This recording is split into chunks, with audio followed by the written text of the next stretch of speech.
श्री दरबार।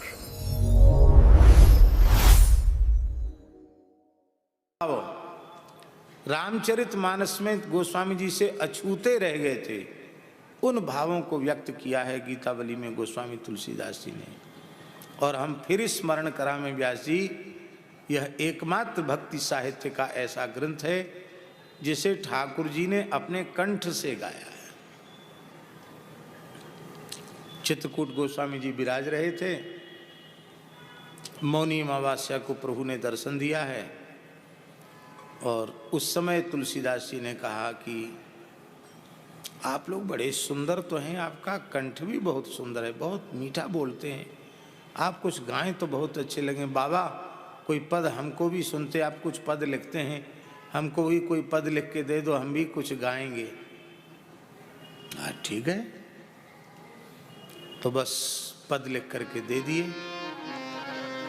दूसरे दिन ठाकुर जी फिर आ गए, पहले वाला पाठ गा करके सुना दिया, दूसरा नया पद फिर लाओ। जब पूरी गीतावली इस तरह से ठाकुर जी ने गा दी अपने कंठ से, अब गोस्वामी जी ने देखा कि उत्तरकांड तक की लीला तो पूरी हो गई, आज ठाकुर जी नहीं आए, बहुत विकल हुए।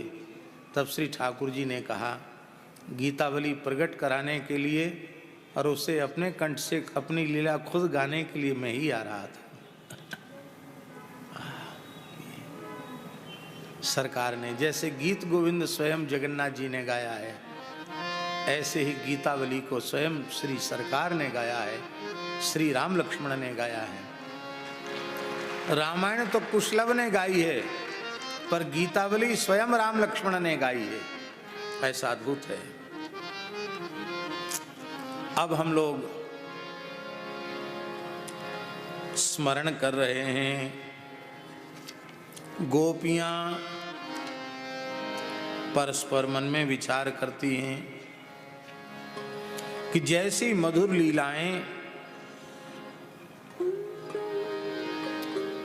नंदालय में हो रही हैं माखन चोरी की, क्या वैसी मधुर लीलाएं हमारे घरों में भी होंगी? गोपी देखती हैं कि ठाकुर जी मैया से हट कर रहे हैं, मैयारी मोही माखन भावे,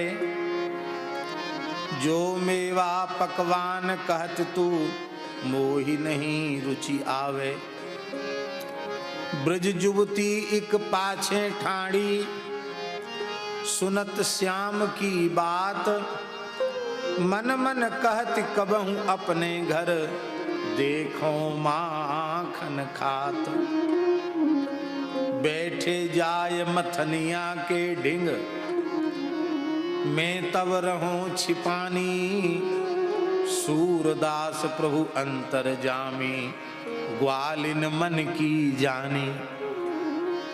इसलिए जब ग्वालिन मन की जानी, तब उनके घरों में जा जाकर भक्त वांछा कल्प तरु बालकृष्ण उनकी मन की इच्छाओं को पूर्ण कर रहे हैं। हमारे पूज्य गुरुदेव भक्तमाली जी कहते थे कि गोपी जब धार काटती है तब श्री कृष्ण का चिंतन करती है कि क्या कभी इस धारोष्ण दुग्ध को श्री कृष्ण पिएंगे। फिर उसको छान कर औटाती है तब श्री कृष्ण का ध्यान करती है। फिर जब दही जमाती है तब श्री कृष्ण का ध्यान करती है, और दही मथकर बिलोती है, माखन काढ़ती है, तब भी श्री कृष्ण का ध्यान करती है। क्या मेरे श्रम को सफल करने के लिए, मेरे भाव को पूर्ण करने के लिए आएंगे क्या?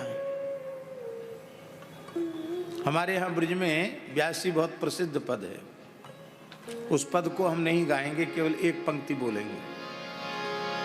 गोपी के घर में माखन चोरी करने ठाकुर जी आते हैं, उसके पहले गोपी कीर्तन करती है, क्योंकि नाहम बसामि वैकुंठे योगिनाम हृदय न च, मधभक्ता यत्र गायत्री तत्र तिष्ठामि नारद।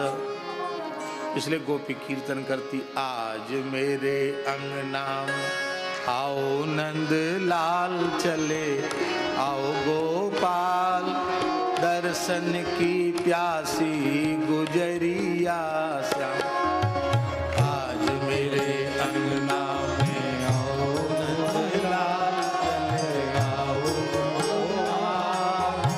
दर्शन की प्यासी गुजरिया आज मेरे अंगना में आओ नंदलाल चले आओ गोपाल दर्शन की प्यासी गुजरिया श्याम आज मेरे अंगना में आओ नंदलाल चले आओ गोपाल दर्शन की प्यासी गुजरिया अंगना में आओ मेरे माखन को खाओ अंगना में आओ मेरे माखन को खाओ अंगना में आओ मेरे माखन को खाओ अंगना में आओ मेरे माखन को खाओ खट्टी मीठी बत्तियां सुनाओ गोपाल सुनाओ गोपाल दर्शन की प्यासी गुजरिया श्याम खट्टी मीठी बत्तियां सुनाओ गोपाल सुनाओ गोपाल दर्शन की प्यासी गुजरिया श्याम आज मेरे अंगना में आओ गोपाल दर्शन की प्यासी गुजरिया श्याम आज मेरे अंगना में आओ गोपाल दर्शन की प्यासी गुजरिया दर्शन की प्यासी गुजरिया श्याम दर्शन की प्यासी गुजरिया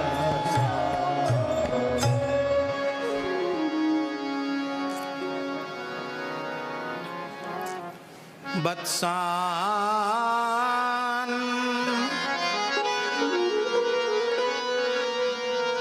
मुंचन क्वचिद समय क्रोश संजात हासः स्तेयं स्वाद्वत्यथ दधिपयः कल्पितैस्ते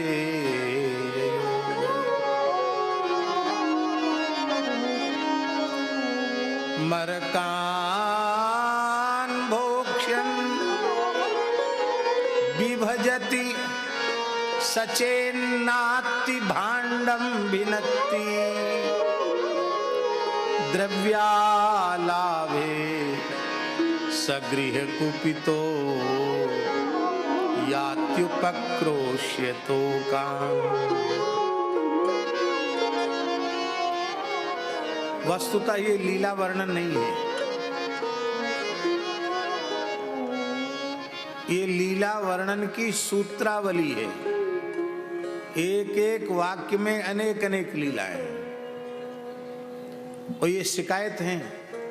हाँ, कृष्णस्य गोप्यो रुचिरम वीक्ष्य कौमार चापलम शृण्वत्याः किल तन्मातुः इति होचुः समागता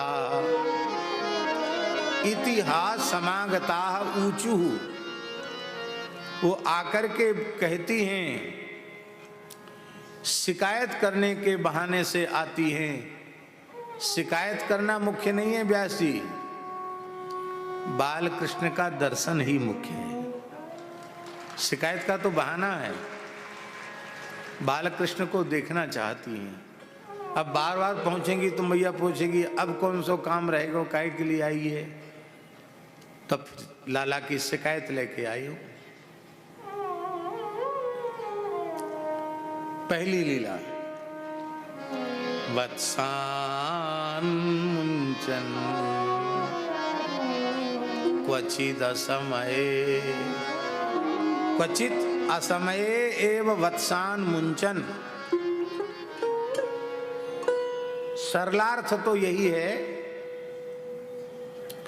कि अभी गैया की धार कढ़ने का समय नहीं हुआ, दूध निकलने का समय नहीं हुआ, और इसके बीच में ही बालकृष्ण बछड़े खोल देते हैं।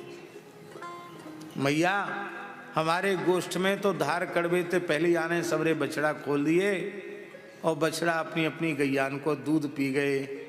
मैं तो संजा को दूध ते मारी गई। माई गैया ने लत गई गैया, पर गैया ने दूध नहीं दियो। और जब मैं बछड़ा बांध के आई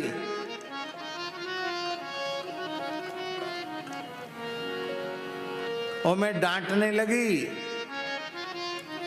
तो एक ठहाका लगाकर हंसने लगा। लो, डांट खा के भयभीत होना चाहिए, तो ठहाके लगा के हंसने लगा। ऐसो ढीठ है तेरो कन्हैया, इससे कहते लीला। श्री जीव गोस्वामी जी महाराज प्रत्येक लीला का बड़ा गंभीर आशय देते हैं। श्रीमद् भागवत की क्रम संदर्भ नाम की टीका में जीव गोस्वामी जी ने कहा है, वस्तुतः ये कर्म बंधन में अविद्या के खूंटे से बंधे हुए जीव ही बछड़े हैं।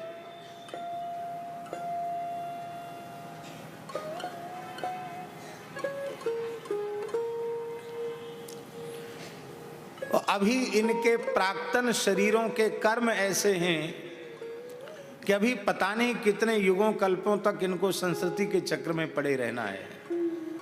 पर जब श्री कृष्ण कृपा करते हैं तो असमये एव वत्सान मुंचन, अभी उनके मुक्त होने का कर्म फल भोग की बात ली जाए तो अभी कर्म फल भोग इतना शेष है कि वो मुक्त हो ही नहीं सकते हैं, लेकिन असमय में ही श्री कृष्ण कृपा करके उन्हें मुक्त कर देते हैं,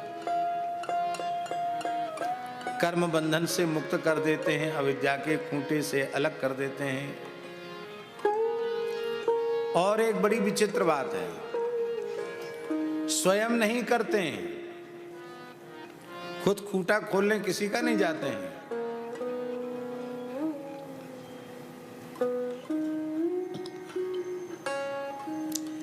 किसको इशारा करते हैं? अपने सखाओं को इशारा करते हैं कि मैं आपको बातन में लगाए भयो हूं और तू जाए कि इनके बछड़ा खोल दे। सखा खोल देते हैं। इसका भी बड़ा गंभीर आशय है कि श्री ठाकुर जी स्वयं नहीं खोलते किसी को, अपने स्वरूप भूत संतों को जीव रूपी बछड़ों के पास भेज देते हैं। और वे संत जब उनकी वाणी का आश्रय लेते हैं, वे साधक जब संत वाणी का आश्रय लेते हैं, तो भले ही उनके कर्म बंधन से छूटने का समय नहीं आया है, पर फिर भी वे कर्म बंधन से मुक्त हो जाते हैं।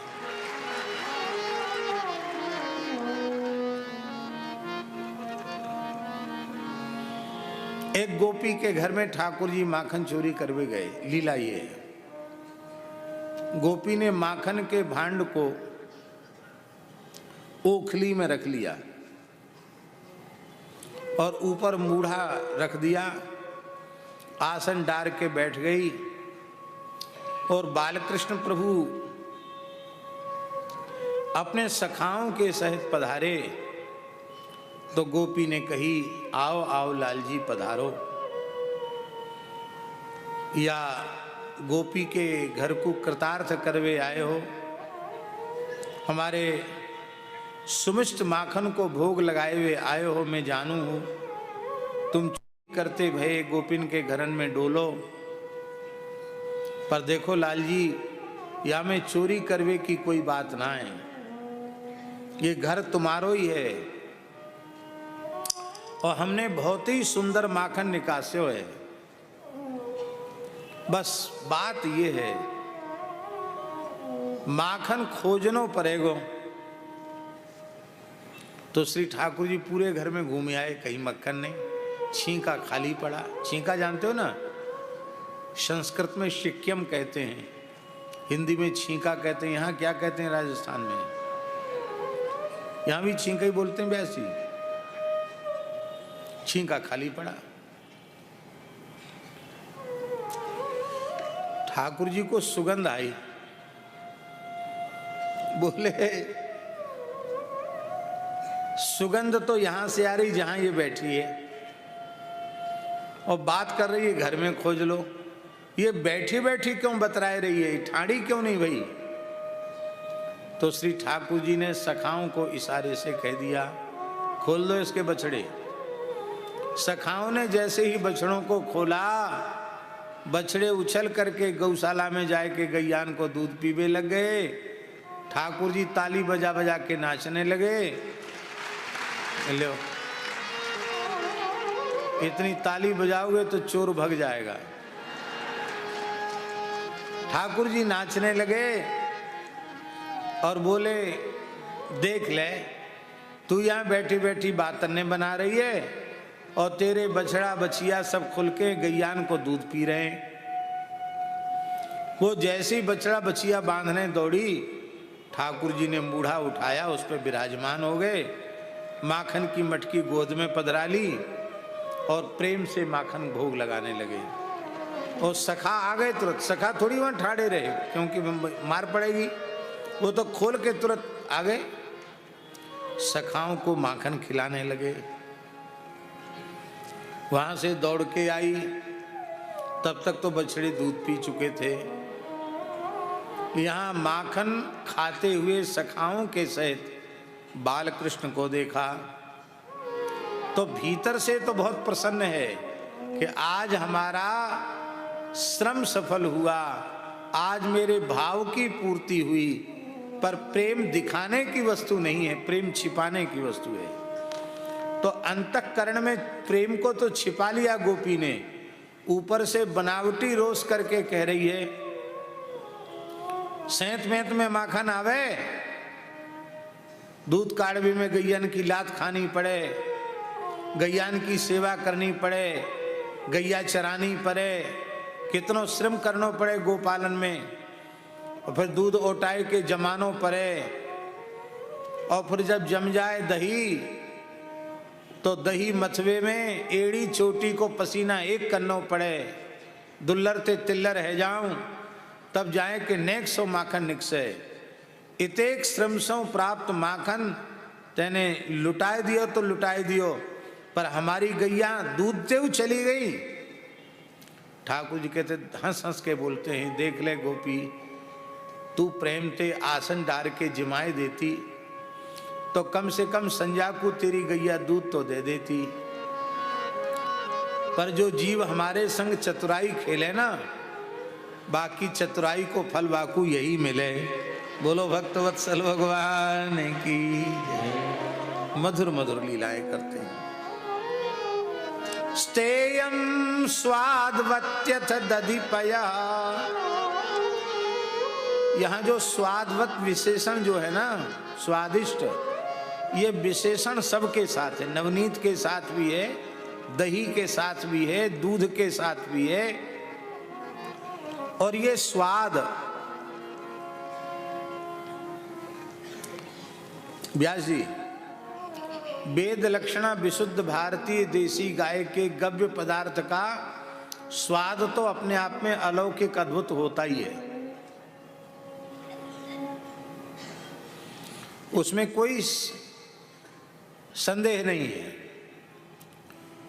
किंतु पदार्थ के स्वाभाविक स्वाद के सहित साथ यदि भाव का संयोग हो जाए तो भाव के संयोग के कारण उसमें और अधिक स्वाद आ जाता है।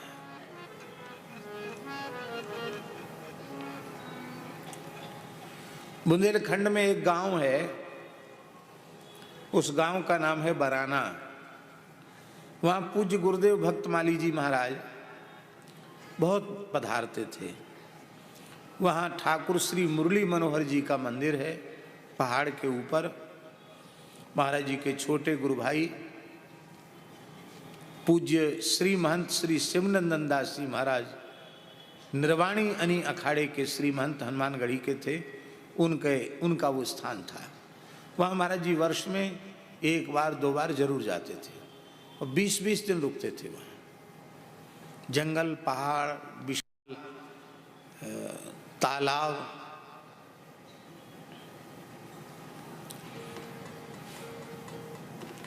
तालाब का नाम है कैलाश सागर और पर्वत का नाम है गौरी शंकर पर्वत। तो गौरी शंकर कैलाश, इतना बढ़िया नाम है महाराज। अब तो पेड़ कट गए हैं। कब से कट गए? जब से वो वन विभाग में आ गया।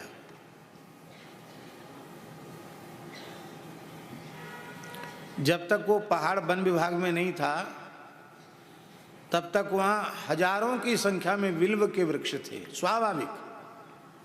इतने मीठे बेल के फल, बहुत मीठा बेल होता था, छोटा बेल। हम लोग 3-3, 4-4 बोरा बेल वृंदावन लेके आते थे वहां से।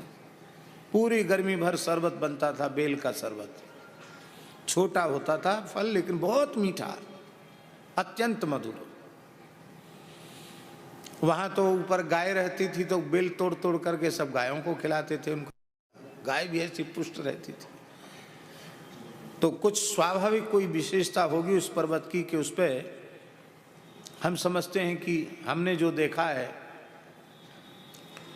कम से कम 70-75 हजार तो बिल्व वृक्ष होंगे उसके ऊपर। 1 लाख भी हों तो कोई पता नहीं, इतने और अन्य पेड़। और तो महाराज जी तालाब में खूब तैरते थे, वहां विराजते थे। वो पहाड़ चढ़ के, उस समय पहाड़ पर जाने की बहुत सुविधा नहीं थी, तो गांव के लोग शाम सवेरे आते थे, बाकी पूरे दिन खाली रहता था मंदिर। शांति से वहां विश्राम करने के हिसाब से जाते थे।